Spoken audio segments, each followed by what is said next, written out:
Hi, and welcome back to Carefully Speaking.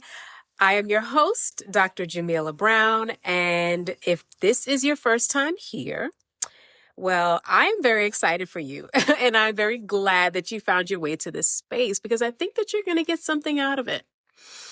And if you've been listening to us for a while, well, welcome back. So first of all, I want to say Happy New Year. Happy New Year to all of my faithful and devoted listeners and to those who are just joining us for the first time. In our last episode of 2025, we wrapped up the season by doing a Carefully Speaking year in review, right? And we highlighted some of our major moments from 2025. And so, as we transition into a new year, I thought that it would only be fitting for us to start this year with intention. So today is January 25th, 2026. It's a Sunday, and here on the East Coast, it is cold, okay? It is snowy, it is icy, and everything feels a little slower. So I want to start there, right? Because I think a lot of people are feeling something, but not really naming it. A lot of us are feeling tired. Yes, tired of pretending that we're going to fix our lives this year. So by late January, right, all of the New Year's celebrations and all of the excitement, that's all worn off, right? The resolutions feel unrealistic. The vision boards start to feel a little heavy. And the pressure to do better, feel better, look better, act better, all of that, it's already starting to feel like too much. But underneath it all, many people are quietly going through things. And I'm talking about real life stuff, okay? Grieving, recalibrating, ending things that they don't quite have the language for yet. And so the cold and the snow and the season that we're in right now, it actually mirrors the same emotional and collective contraction. So this is not a season of expansion. It is a season when things are expected to be a little slower, right? More inward and less performative. So this episode is here to say something simple but important. If you feel behind, then you are probably right on time. So today's episode is not about reinventing the wheel. It's not about reinventing yourself. And it's not about becoming a brand new top tier version of you. It's definitely not about forcing clarity before the timing is right. Today, I want to talk about what it looks like to let the year meet you where you are. So let's talk about it. All right, so I want to start us off by naming the January pressure, okay? January asks a lot of us. We've come out of a long year, right? Yes, 2025 was a very long year. Sometimes it's a painful one, sometimes it's a complicated one, and almost immediately we're told to decide who we're going to be next. What are your goals, right? We ask ourselves and we ask each other. What are you changing this year, right? What are you leaving behind from last year? And what are you going to fix? On the surface, that sounds very empowering and very motivational. But underneath it all, there is a lot of pressure. Pressure to do what? Well, pressure to decide something too quickly or to make a less informed major life decision. Pressure to overcompensate. Pressure to perform healing rather than embodying it. Pressure to prove to ourselves that this year is going to mean something different by turning it into productivity. The truth is, January is a really strange time of the year to be demanding such major transformations. Why? Think about it. We're tired. We're cold. We are recovering financially, emotionally, and maybe even interpersonally and spiritually from the holiday season.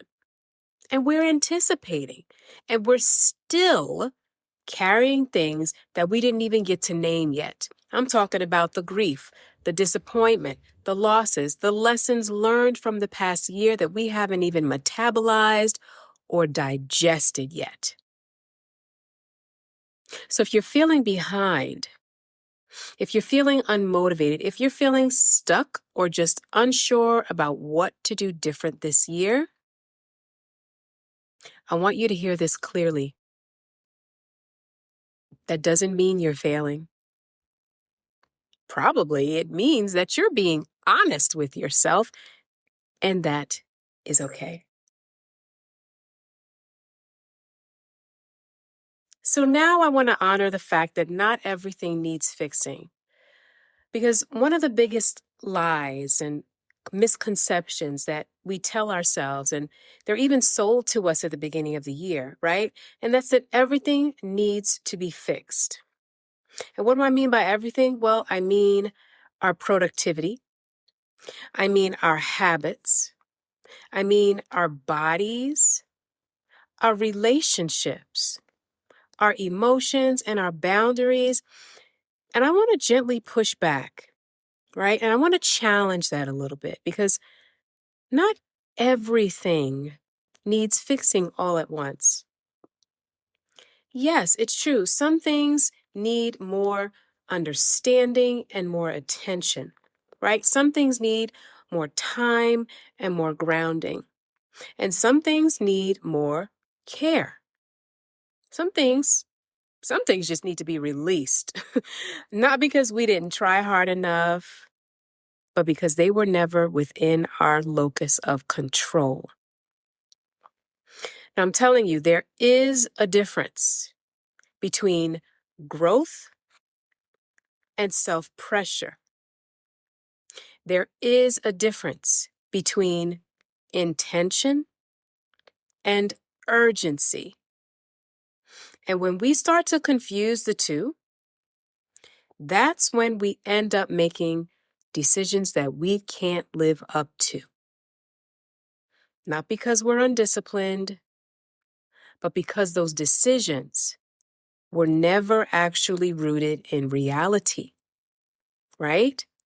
Sometimes we get blinded by the fantasy of acquiring or accomplishing something brand new without actually taking time to slow down and think it through on a practical level. And don't get me wrong, it is great to have goals and to reinvent ourselves.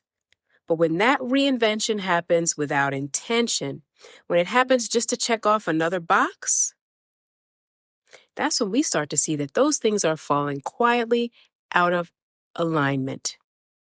And that is where intention matters.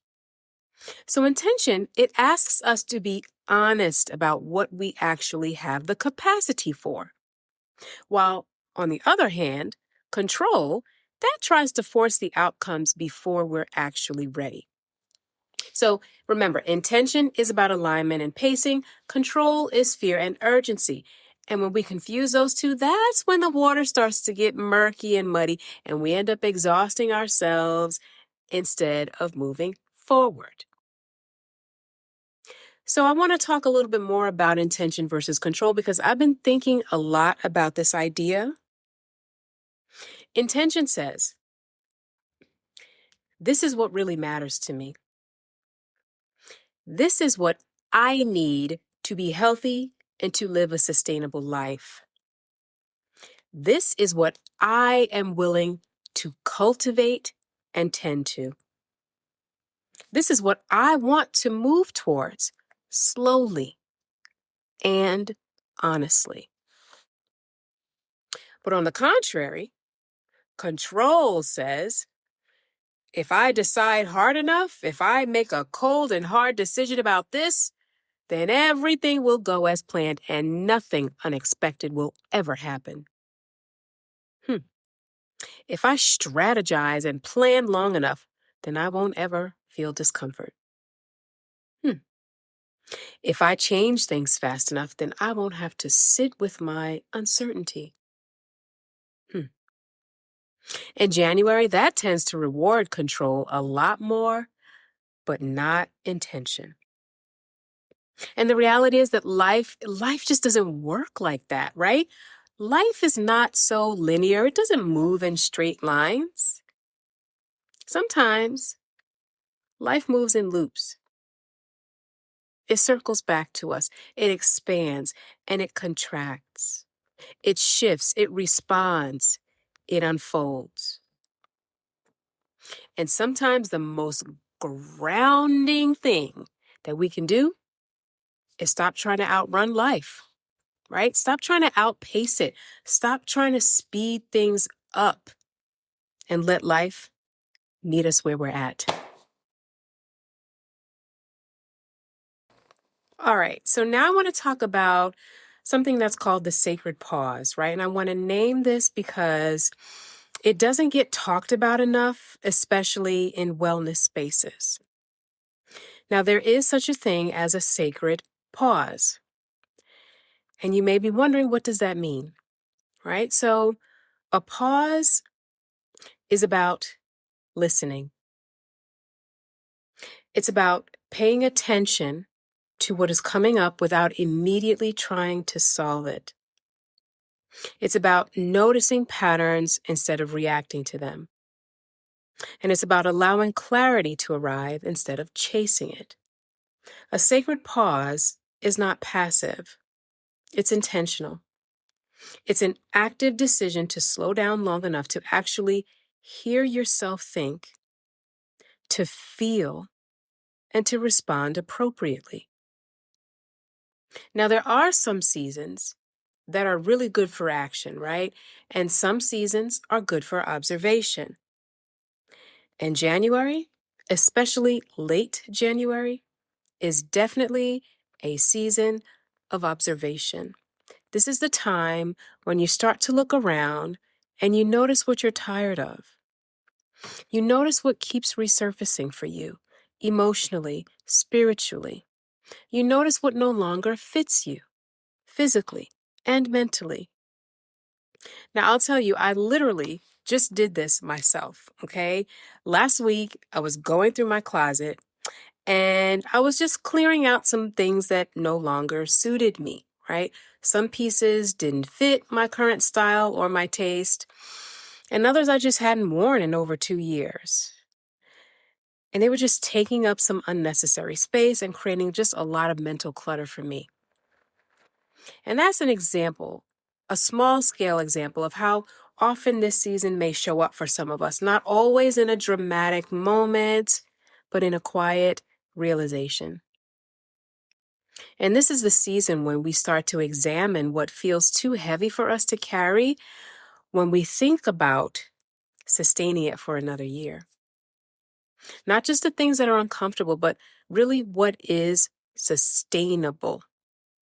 Why? Because that information is valuable.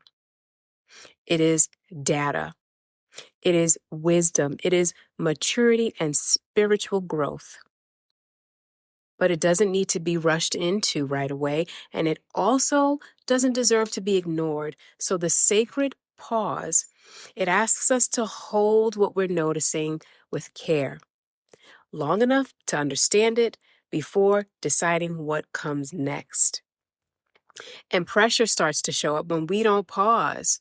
And pressure is usually disguising itself as motivation, telling us to keep moving forward before we're ready. So I want to switch gears and talk about pressure disguised as motivation, because sometimes what we call motivation, that's actually fear. And what do I mean by that? Well, I mean the fear of falling behind, or the fear of not getting ahead in life, or the fear of missing out on something, or the fear that time is moving way too fast, the fear of being judged, the fear of repeating patterns, the fear of wasting time and not being productive enough.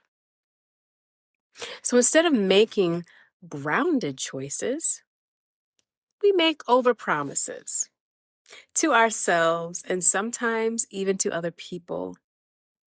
And those promises, they're fueled by anxiety, not by truth.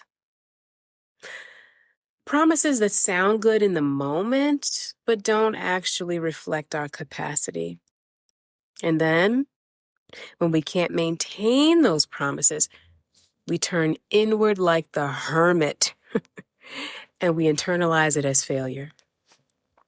We tell ourselves, we didn't try hard enough, right? We lack discipline. Something's wrong with us.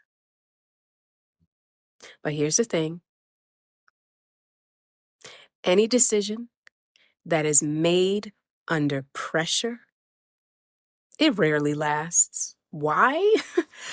Because that decision doesn't honor capacity. It doesn't account for the context, and it doesn't leave room for change or adjustment or growth.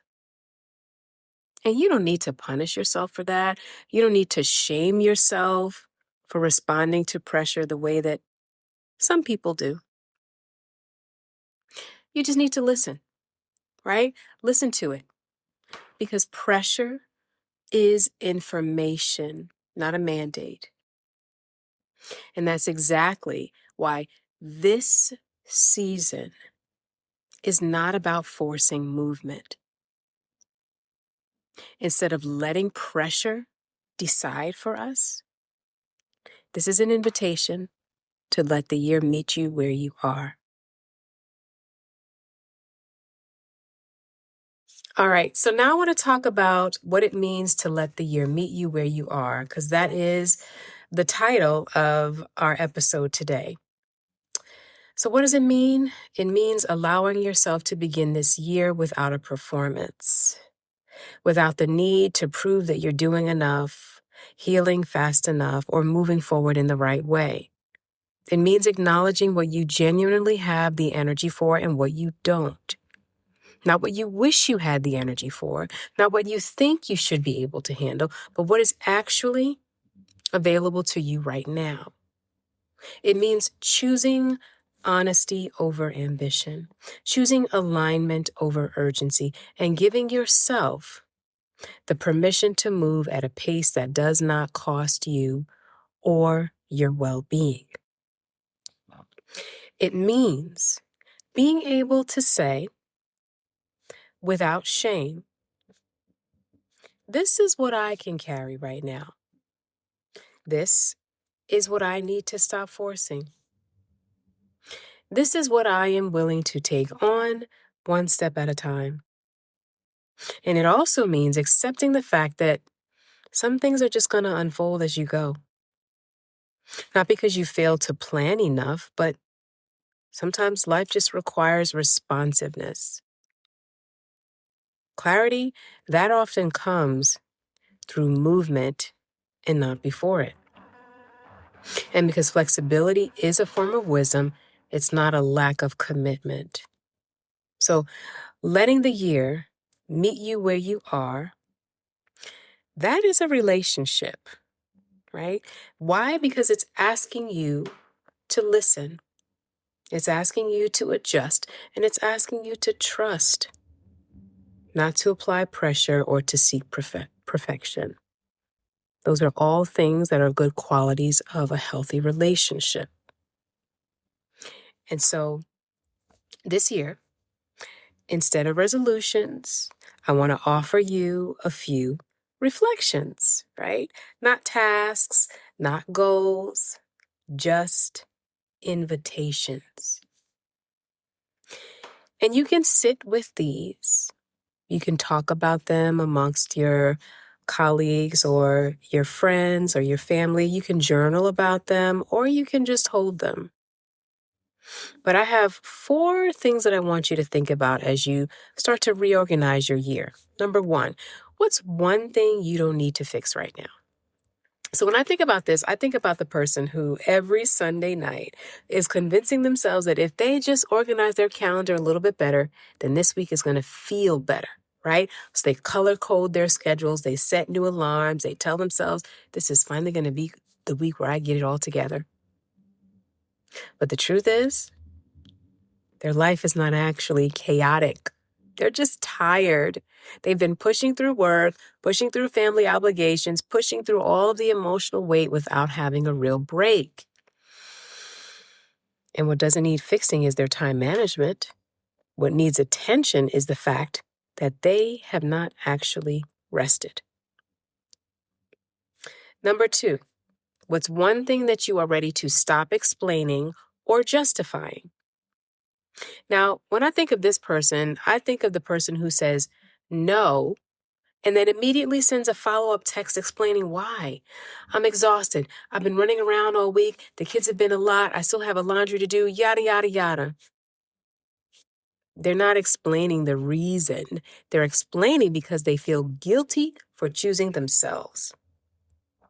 Let go of the justification, which might sound like this. I can't make it tonight. That's simple, without adding anything else, even if it feels uncomfortable at first. Number 3, what's one area of your life that would benefit from having more patience instead of pressure? Now, this question comes up when I think of someone who is putting a lot of pressure on themselves to enhance a certain part of their life that's already doing the best that it can. Maybe it's healing after a hard year, or waiting for clarity around work, or letting a relationship dynamic find its footing. And instead of allowing time to do its work, they keep checking for signs of progress, keep checking in and wondering why things aren't moving fast enough. But more patience might look like staying present in the moment, watching what is unfolding, rather than turning every quiet second into some proof that things are going wrong. And number 4, and maybe the most important one of all, what if this year isn't about becoming someone new? What if it's about becoming more honest about who you already are? Now, this one usually lands when someone realizes that they have been trying to motivate themselves into a version of life that they don't actually enjoy anymore. They keep saying yes to things that drain them. They keep pushing themselves to show up the way that they used to. They keep holding on to roles and routines and responsibilities that no longer fit. Why? Because letting go feels too risky. Become more honest. And that might sound like, this season of my life, it just looks different. Or I don't want to keep forcing this. And that genuine honesty, it does not require a dramatic reinvention. It just asks for truer choices about how you spend your time, how you focus your energy, and how you draw your attention. So those are my invitations to you as you reflect and continue evolving this year. And when you put all of that together, it becomes very clear that letting the year meet you where you are isn't about lowering your standards or about giving up on growth. It's about telling the truth.